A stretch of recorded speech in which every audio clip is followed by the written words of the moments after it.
No poviem vám, tak ako ešte nikdy, príčinu všetkých zápalových vyvinutých degeneratívnych ochorení.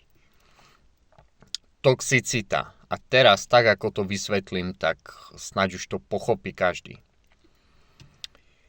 Toxicita bude narúšať funkcie tela. Keď máte narušené funkcie tela, budete mať symptómy a lekár to nazve diagnózy. Toxicita. Zuby sú prvá vec. To je najdôležitejšie. A potom, čo je najväčší zdroj pre väčšinu ľudí? No jedlo. Ultimátne. A nejde iba o to, že to jedlo obsahuje nejaké pesticídy alebo nejaké chemikálie. Ide o to, čo sa s tým jedlom deje, keď je vo vás.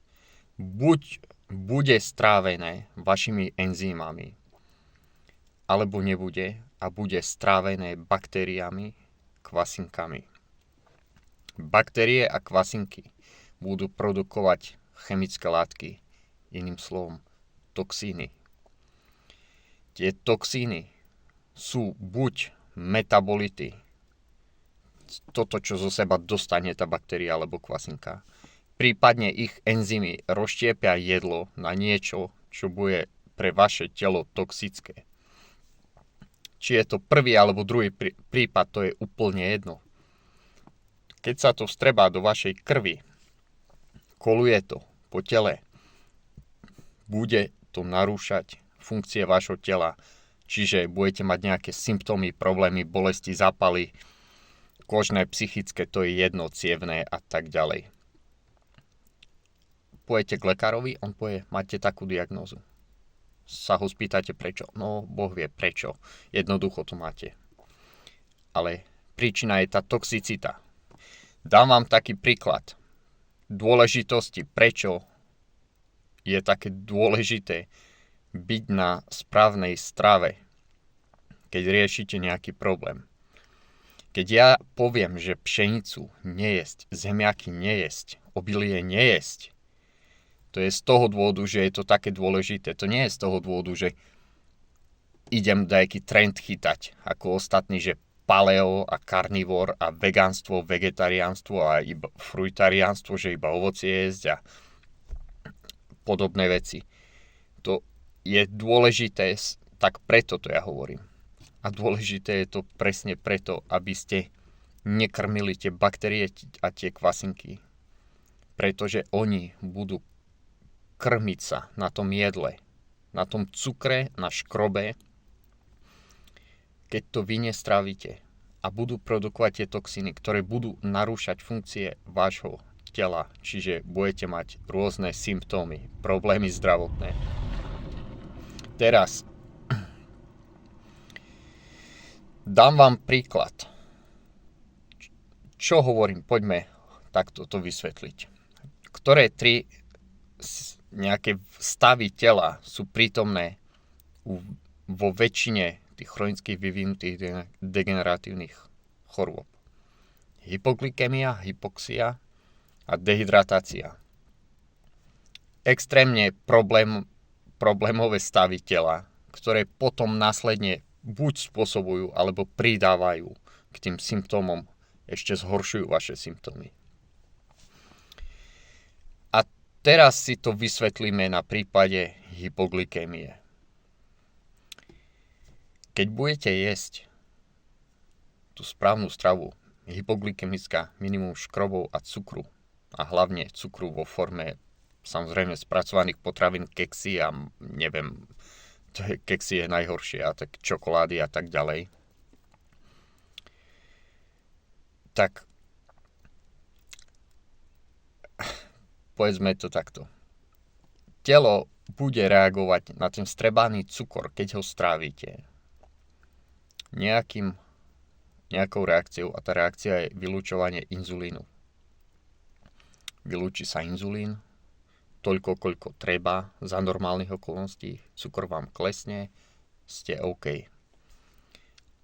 Ale prečo potom tá hypoglykemia je taký veľký problém? A prečo tá hypoglykemia je taký veľký problém, keď vlastne vy sa najete a vám klesne cukor. Prečo toho inzulínu sa vytvorí toľko veľa? Že vám zbije ten cukor dole. No, jedna taká teória je, a ja si myslím, že to nie je teória, to je úplná pravda, že presne sú toxické látky, ktoré buď nejak telo oklamú, ako narušia tú funkciu, tú reguláciu tvorby inzulínu.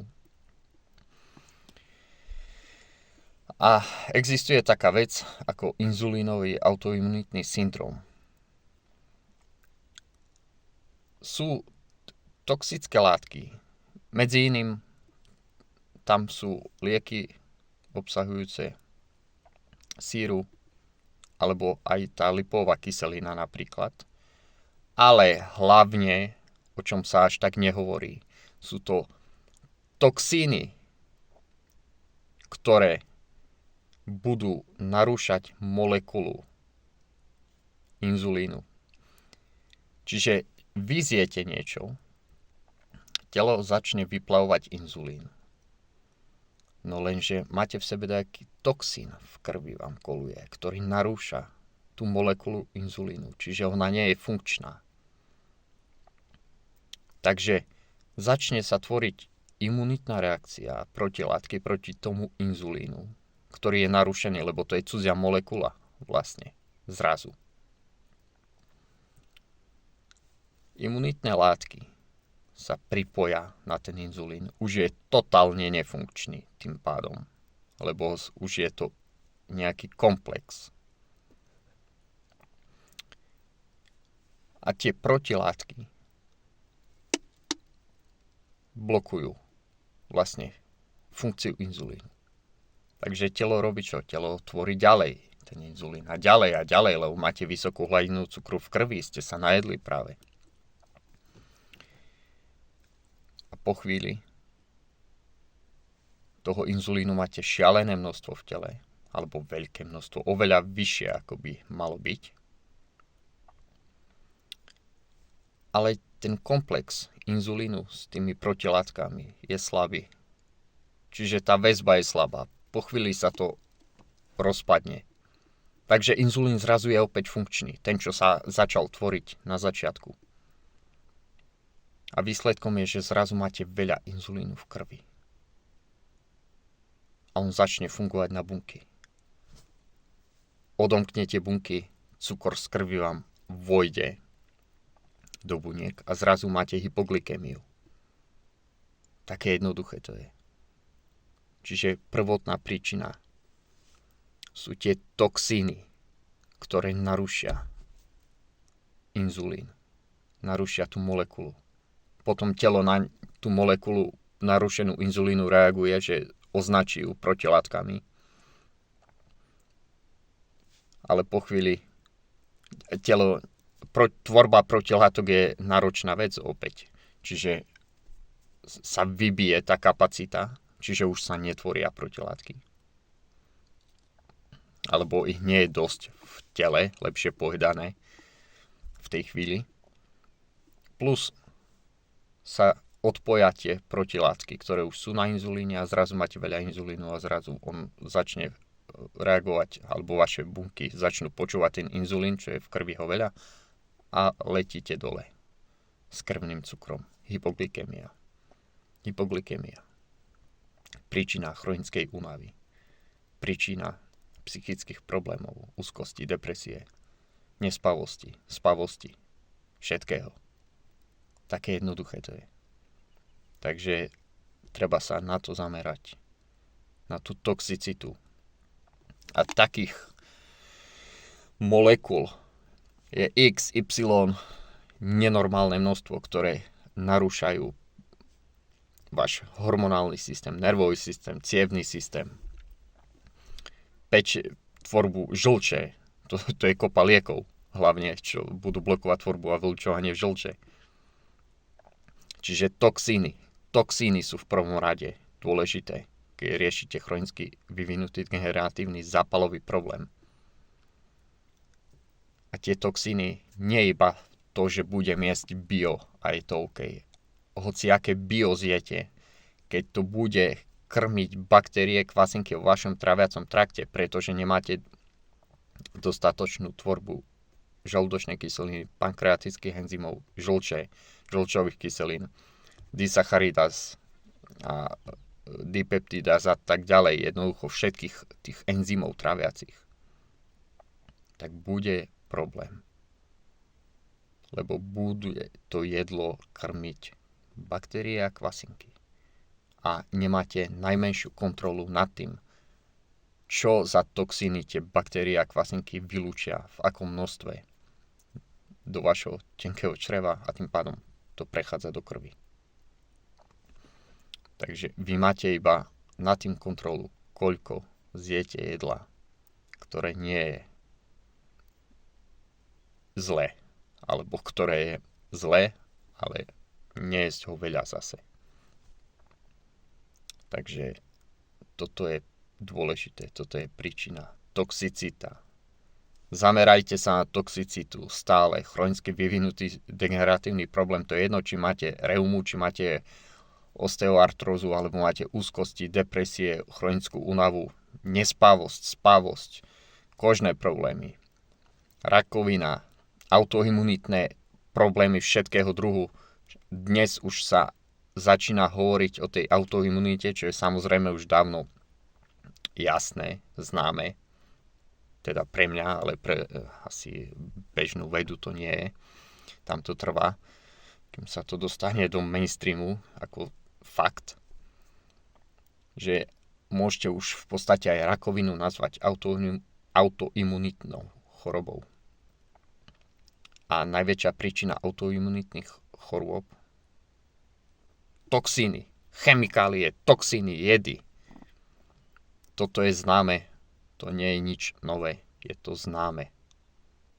A jasné, že sa väčšina vecí autoimunitných zápalových problémov, čo sa pýtate, a toto sa dá vyriešiť, toto sa dá vyliečiť, ten mi povedal, že sa nedá, moja lekárka mi povedala, že sa nedá.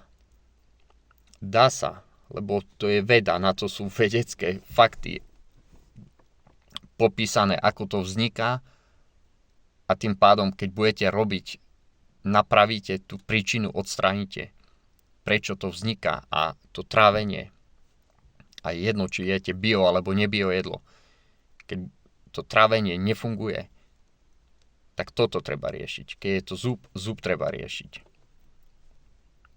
Autoimunitné ochorenia, čo dnes už sa považujú v podstate všetky zápalové ochorenia za autoimunitné, sa dá povedať. Tie chronické, degeneratívne, vyvinuté.